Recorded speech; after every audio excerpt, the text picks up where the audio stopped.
orang-orang yang mencintai Rasulullah sallallahu alaihi wasallam. Nah, yang terakhir, berpuasa Senin Kamis termasuk salah satu cara untuk mengekang nafsu syahwat. Ini fadilahnya.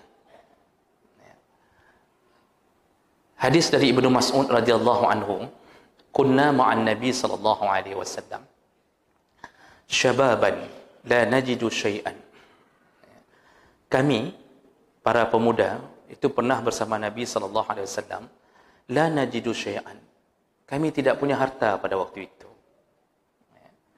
Faqala lana Rasulullah sallallahu alaihi wasallam.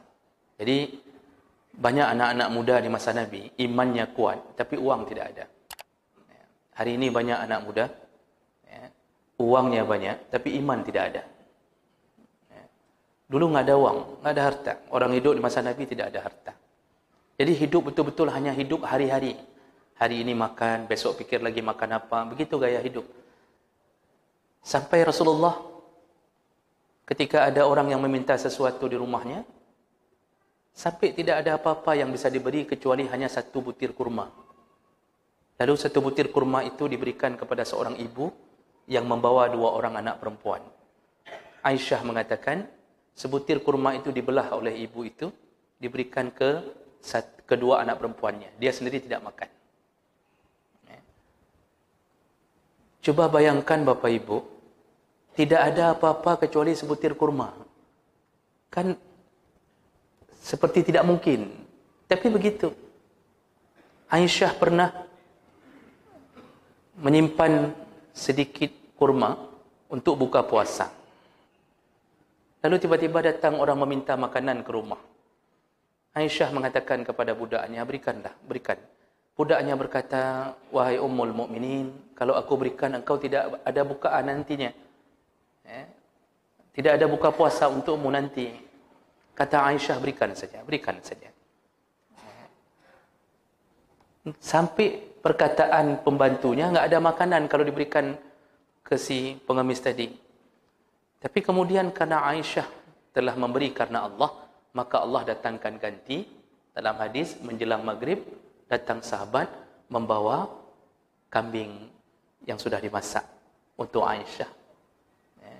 Makanya Bapak, kalau ada orang yang minta, beri. Nanti diganti kambing sama Allah. Tapi kambing orang. Ini menunjukkan imannya Aisyah. Dia mengatakan berikan saja. Tapi yang mau kita bilang apa? Masya Allah, betul-betul tidak ada. Makanya para pemuda ini, Ibnu Mas'ud menceritakan, kami waktu masih muda di masa Rasulullah, la najidu syai'an, kami enggak ada harta. Tidak ada harta. Kemudian Rasulullah berkata kepada kami, ya ma'asyaras syabab, wahai para pemuda, kata Rasulullah, man istata'a minkumul ba'ah falyatazawwaj. Nah, kata Rasulullah, siapapun di antara kalian, wahai para pemuda, yang sudah mempunyai ba'ah. Ba'ah itu sudah punya kemampuan finansial, sehat badan, artinya ekonomi sudah lumayan, maka segeralah menikah. Nah, ini perkataan Nabi. Jadi anak-anak muda di masa Nabi itu disuruh menikah segera. Kenapa disuruh menikah segera? Karena menikah itu termasuk setengah daripada iman. Jadi kita ini kalau belum menikah, itu setengahnya bermasalah. Banyak masalahnya. Kalau belum menikah, kita masih hidup, kita kadang-kadang menikah dengan HP.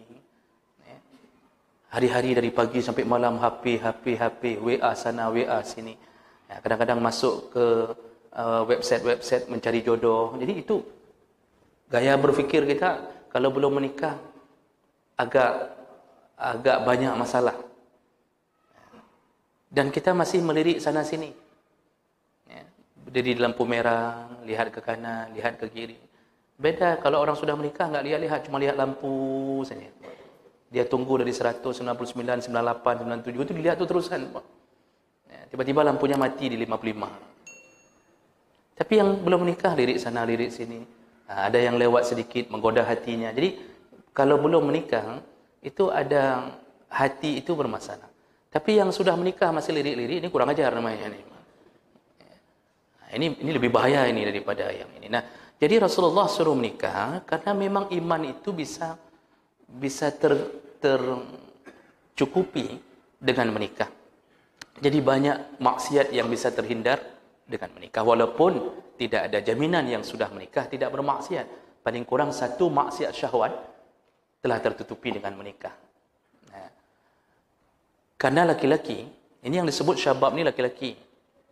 Laki-laki itu, Rasulullah mengatakan, tidak ada godaan yang lebih hebat kepada laki-laki umatku kecuali perempuan.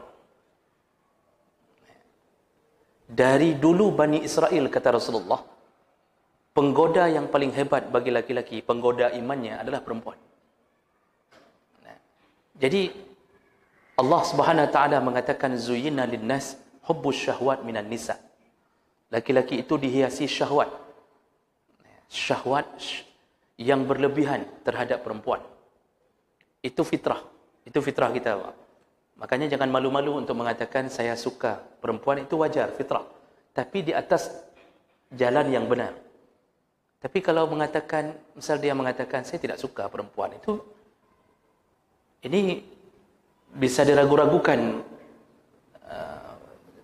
jenis kelamin si yang mengatakan ini. Jadi tidak masalah untuk menyukai. Yang jadi masalah apa? Di saat rasa suka itu dilampiaskan sebelum waktunya. Makanya berbahaya bagi laki-laki ketika syahwatnya datang dan dia melampiaskannya di jalan yang salah. Dan ini bisa terjadi pada semua orang. Makanya Rasulullah kemudian mengatakan, kalau engkau menikah di masa muda, fa innahu aghaddul lil basar, itu bisa menjaga pandanganmu, wa ahsanu lil farj, dan bisa menjaga kehormatan farajmu atau kemaluanmu. Maksudnya apa?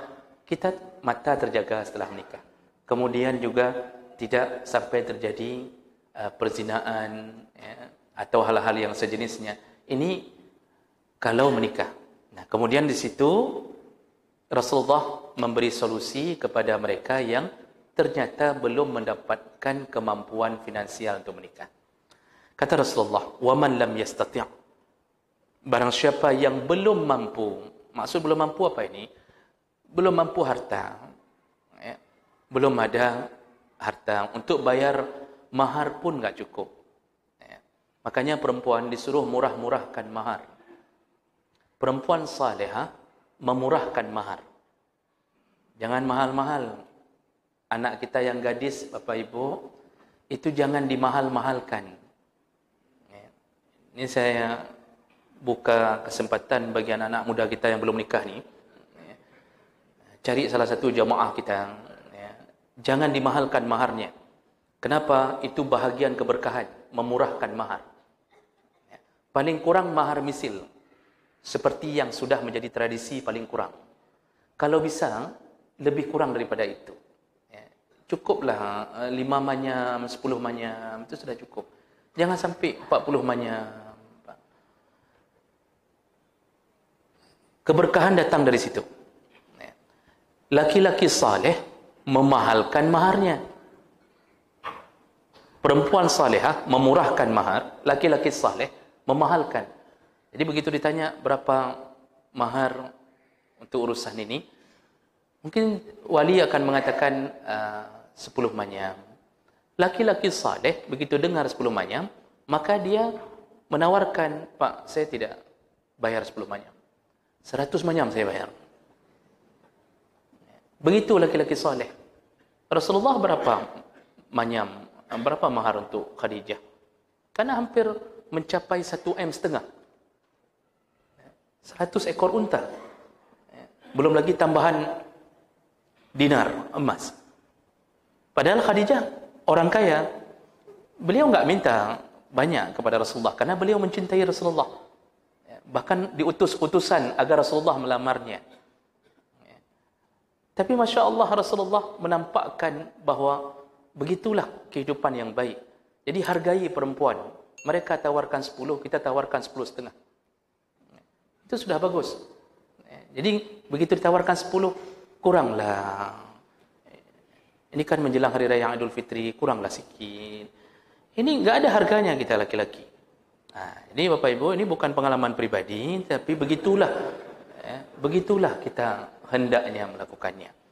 Jadi Rasulullah kemudian mengatakan, "Waman lam yastati'", barang siapa yang belum mampu keuangan, belum mampu finansial, fa'alaihi bis-shaum, maka perbanyaklah puasa sunnah, kata Rasulullah. Perbanyaklah puasa sunnah. Fa inna lahu wija, karena puasa sunnah itulah yang menjadi tameng, menjadi perisai untuk syahwatnya. Jadi Bapak Ibu, syahwat akan mampu dikalahkan oleh puasa.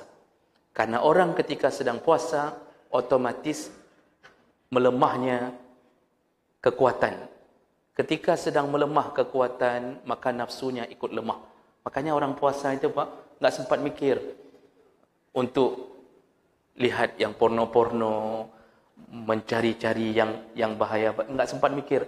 Karena dari duhur badannya udah panas seperti meriang-meriang. Yang dia fikirkan cuma satu, kapan azan maghrib berbunyi. Makanya disuruh puasa banyak-banyak anak-anak muda ni. Makanya saya lihat insya-Allah waktu kita buka puasa ada mungkin 1/4 anak muda puasa. Itu mungkin mereka yang sedang menahan syahwatnya. Tapi tidak, begitulah sunnah Nabi sallallahu alaihi wasallam. Perbanyaklah puasa. Jadi ini salah satu hebatnya puasa, mengekang syahwat, mengekang syahwat. Kita kalau sudah puasa Pak, itu enggak sanggup mikir yang macam-macam. Syahwat bisa dikalahkan dengan puasa. Makanya Rasulullah mengajarkan Ramadan 30 hari berpuasa itu memang melatih diri agar tidak jatuh ke dalam jebakan syahwat. Nah, jadi jemaah melakukan Allah Subhanahu wa taala, inilah kemuliaan orang-orang yang berpuasa Senin, Kamis.